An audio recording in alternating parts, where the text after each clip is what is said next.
देखने और सुनने वालों को अस्सलामु अलैकुम। मैं हूं अब्दुल्ला। तो उम्मीद है कि आप सब खैरियत से होंगे।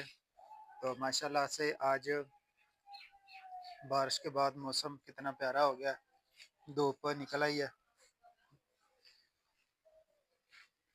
तो उम्मीद है कि आप सब खैरियत से होंगे। हेलो हाय तो करो जी। तो मुस्तफ़ा आज साइकिल चला रहा है अपनी।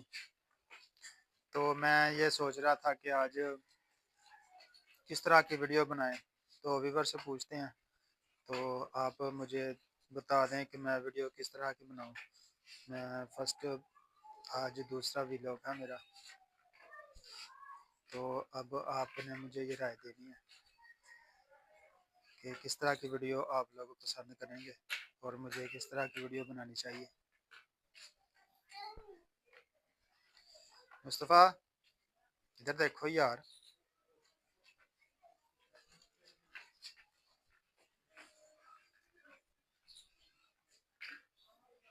तो मुझे इसका कमेंट में जवाब ज़रूर देना।